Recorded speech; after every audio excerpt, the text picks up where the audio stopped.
Hey hi everyone, I hope this message finds you well. कैसे हैं आप सब? होपफुली सब बढ़िया होंगे। So welcome back to our channel Fantastic Securities, जहाँ पर हम बात करते हैं फाइनेंस के बहुत ही बढ़िया मुश्किल टॉपिक्स को बहुत ही आसान भाषा के अंदर कवर करने का पूरा प्रयास। और इसके अलावा हम बात करते हैं जितने भी हमारे कॉम्पिटिटिव एग्जामिनेशंस होते हैं उनका basics, that is the QRE। आज इस QRE के अंदर से हम क्यू को उठाने जा रहे हैं। Q stands for quantitative aptitude, often refer to as quants. और उसका एक चैप्टर हमारे सामने है जिसका नाम है टाइम एंड वर्क। तो टाइम एंड वर्क के अंदर से बहुत ही सुंदर प्रश्न हमारे सामने है। RBI ग्रेड बी लेवल का ये प्रश्न है। इसके अलावा आप इसको SBI PO मेंस वगैरह के जैसे एग्जामिनेशन में भी देख सकते हैं। MBA के कैट क्लैट क्लैट क्या गया, मैं कैट मैट GMAT वगैरह के एग्जामिनेशन के अंदर भी हम इनको देख सकते हैं ऐसे प्रश्नों को। तो एक प्रश्न हमारे सामने है जी, देखते हैं इसको। तो A alone can do a job in 20 days while B alone can do it in 40 days. A starts a job and after 3 days B joins him. Again, after a few more days, C joins them and they together finish the job. If C has done 10% of the job, then in how many days has the job been done? Okay, तो हमने question को एक बार थोड़ा सा ऊपर से audit कर लिया। अब हमें पता लग रहा है दैट A अगर किसी कार्य को अपने इंडिविजुअल बेसिस पर उठाएं तो वो लेते हैं 20 दिन। सेम कार्य को पूर्ण करने के लिए B लेते हैं 40 दिन, राइट। तो C के बारे में हमारे को कोई ऐसी इन्फॉर्मेशन पता नहीं चली on the initial audit of the question. तो इधर से हमारे को ये पता लग गया अगर ये डेज़ हैं तो एफिशिएंसी कितनी हो जाएगी। एफिशिएंसी इनकी ऑटोमेटिकली 2:1 हो जाएगी। होशियार बच्चे ये करते हैं, बिकॉज अगर हम देखें इस क्वेश्चन को तो हमें क्लियरली यहाँ से स्टेट हो रहा है दैट ए जितना समय लेते हैं उससे डायरेक्टली डबल समय लेते हैं बी। मतलब ए की अगर बी की एफिशिएंसी 1 है तो ए की एफिशिएंसी उनसे क्या होगी, डबल होगी, राइट। अगर आप इसको ऐसे नहीं करना चाहते तो आप इसको LCM बेसिस पे भी कर सकते हैं। 20-40 अगर आपने इसका LCM लिया कितना बना, it again came out to 40। तो वर्क हमारा 40 यूनिट्स का, तो एफिशिएंसी इनकी 2 यूनिट्स की और 1 यूनिट्स की रिस्पेक्टिवली। तो जल्दबाजी हमारे को पेपर में दिखानी पड़ती है in order to score better, in order to gain a better percentile than the others. तो इसलिए हम इसको जल्दी सिंपल ऐसे कर सकते हैं। ओके, हमें पता लगा that A starts a job. A ने अकेले ने काम को शुरू किया विद एफिशिएंसी ऑफ 2। कितने दिनों के लिए काम किया, 3 दिनों के लिए काम किया, मतलब 6 यूनिट्स का काम उन्होंने पूरा कर दिया। थोड़े दिनों के बाद क्या हुआ, बी ने उनको ज्वाइन कर लिया। तो जो पहले एफिशिएंसी 2 की थी अब वो 2+1 3 की होगी। और बी ने कितने टाइम, ए और बी ने मिलकर कितना समय काम किया, उन्होंने करा X डेज़ के लिए, बिकॉज एज सच मेंशन नहीं था कि उन्होंने एक साथ कितना काम किया।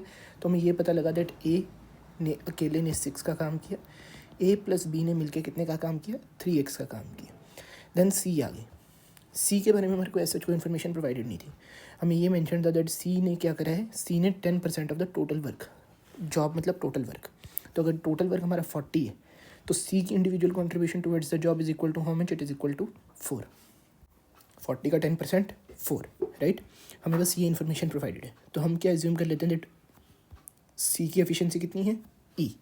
ओके, तो अब हमारे पास क्या हुआ, जब A प्लस बी प्लस सी 3 बंदे हमारे कार्य के साथ जुड़ गए, एक साथ जुड़ गए, तो उनकी सारों की एफिशिएंसी ऐड ऑन हो जाएगी। 2+1 3, 3 + E 3 + E। कितने दिनों के लिए उन्होंने काम किया, Y डेज़ के लिए किया। हमें क्योंकि कोई इन्फॉर्मेशन ऐसा प्रोवाइडेड है नहीं, तो 3Y + EY, राइट। ये इक्वेशन हमारे पास बन के क्या हो चुकी है, तैयार है। ओके, हमें बताना है कि ये जो काम है टोटल कितने दिनों में होगा। तो बेसिकली हमने बताना है कि x + y + 3 की वैल्यू क्या है, राइट। हमें बेसिकली बताना है x + y + 3 की वैल्यू क्या है।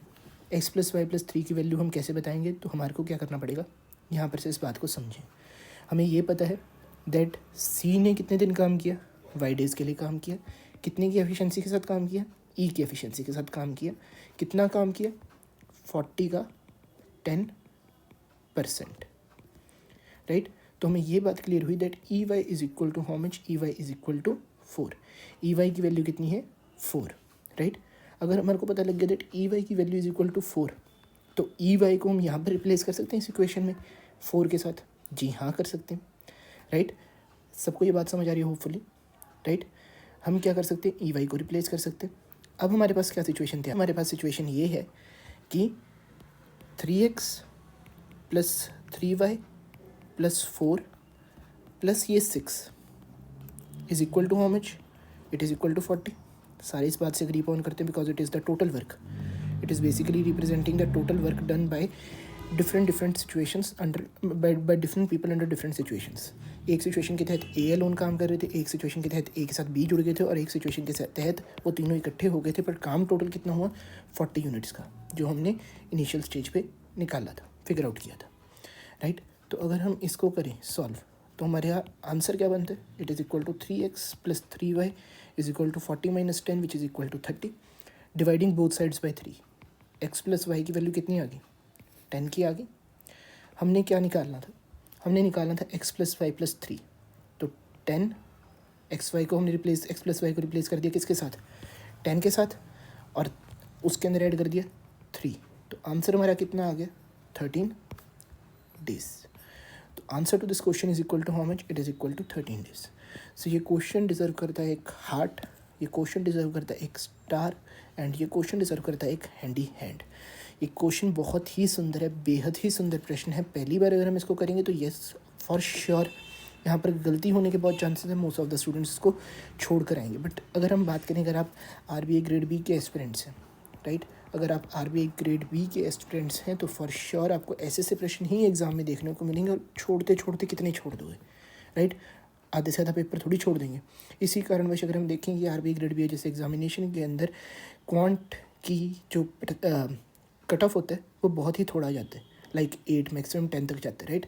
तो ऐसे प्रश्न हमारे को देखने को मिलते हैं। यहाँ पर कुछ भी प्रश्न नहीं है।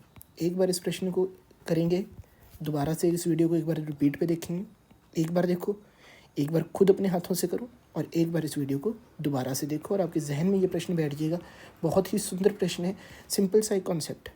और जल्दी से मैं आपको समराइज़ कर दूँ, ये सारा जो चैप्टर होता है हमारा वर्क, टाइम एंड वर्क का, 2 फार्मूलाज के ऊपर बेस्ड होता है। वन इज़ द वेड का formula, that is work is equal to efficiency into days, right. मतलब कितने नंबर ऑफ डेज़ के लिए किस एफिशिएंसी के साथ हो हमने अपनी एफिशिएंसी को कितने डेज़ के लिए अप्लाई किया, is equal to total work.